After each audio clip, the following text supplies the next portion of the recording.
ایک دن بیل، گھوڑے اور کتے جو شیر اور چیتے سے تنگ تھے، جنگل چھوڑ کر میدانوں اور پہاڑوں میں آ گئے۔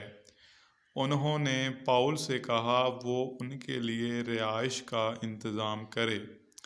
پاؤل نے ان سے کہا کہ وہ انسانوں سے دوستی کر لیں۔ انہوں نے انسانوں سے دوستی کر لی اور انسان انہیں اپنے گھروں میں لے گئے۔ اس کے بدلے میں انسانوں نے بیلوں سے کہا کہ وہ ان کے کھیتوں میں ہل چلائیں، کتوں سے کہا وہ ان کے گھروں کی حفاظت کریں، اور گھوڑوں سے کہا کہ وہ پھل توڑنے کے لیے انہیں جنگلوں میں لے کر جائیں گے۔ کچھ دنوں بعد ان جانوروں کو احساس ہوا کہ انسان ان کے ساتھ بدسلوکی کرتے ہیں۔ انہوں نے پاؤل کے پاس جا کر شکایت کر دی۔ اس نے انہیں سمجھاتے ہوئے کہا، اگر تم انسانوں کا کام کرتے ہو تو وہ تمہاری حفاظت بھی کرتے ہیں اور تمہیں خوراک بھی دیتے ہیں۔ اگر تم جنگل میں واپس چلے جاؤ گے تو چیتے اور شیر تمہیں کھا جائیں گے۔ اب کیا منظور ہے، کام کرنا یا ان کا نوالا بننا؟ ان کے پاس کوئی اور حل نہ تھا کہ وہ انسانوں کے ساتھ ہی رہیں اور ان کے سب کام کریں، مگر بیلوں نے کہا، کھیتوں میں ہل چلانا بہت محنت والا کام ہے جو کہ ہم سے نہیں ہوتا۔ پاؤل نے انہیں بہت سمجھانے کی کوشش کی لیکن وہ اسے گھورتے رہے۔ پھر پاؤل نے انسانوں کو کہا کہ وہ بیلوں کے جبڑوں میں لگام ڈال دیں تاکہ ان کے اوپر والے جبڑوں کے دانت گر جائیں۔ یہی وجہ ہے کہ ان کے اوپر والے دانت نہیں ہوتے۔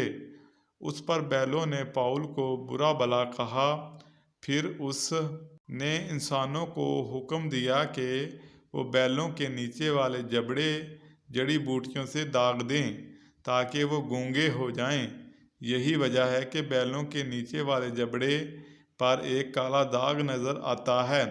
اس دن سے بیل درختوں اور جڑی بوٹیوں سے نفرت کرنے لگ گئے اور ان کی یہ عادت آج تک موجود ہے، اور اگر ان کو یہ مل جائے تو وہ پاؤں تلے روند ڈالتے ہیں۔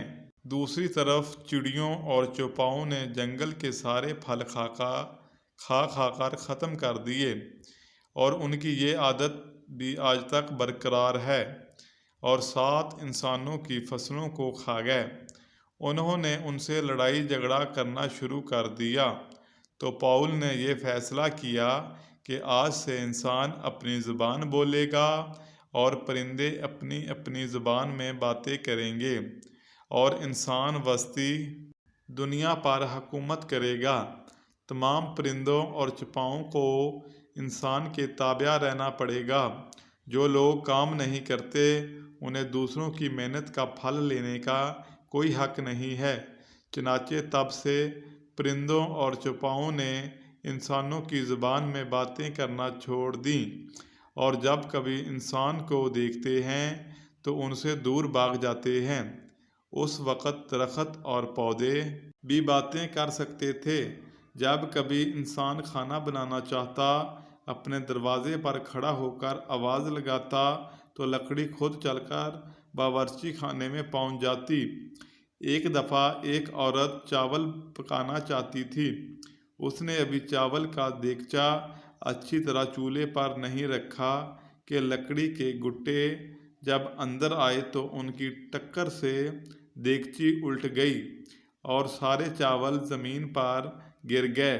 عورت کو غصہ آ گیا، وہ فوراً پاؤل کے پاس گئی۔ تب پاؤل نے درخت اور پودوں کو کہا، آج کے بعد تم ایک جگہ سے دوسری جگہ نہیں جا سکتے۔ تمہاری جڑیں زمین کے اندر ہوں گی اور شاخیں چاروں طرف پھیلی ہوں گی، اور اب نہ تمہارا منہ ہوگا نہ ہی کان۔ جب کبھی انسان کو ایندھن کی ضرورت ہوگی وہ خود جنگل سے لے کر آئے گا۔ اب تمہیں خود انسانوں کے پاس آنے کی ضرورت نہیں ہوگی۔ آپ کا فیصلہ بہت اچھا، عورت نے کہا۔ تب سے درختوں اور پودوں نے باتیں کرنی چھوڑ دیں۔ ایک دن پاؤل نے اپنے کسی خاص کو اپنا سارا علم دینا چاہا۔ کیونکہ وہ اب بوڑھا ہو چکا تھا کہ میرے بعد میرا کام جاری رہ سکے۔ اس ارادے کو عملی جامہ دینے سے پہلے ہی اسے موت آ گئی۔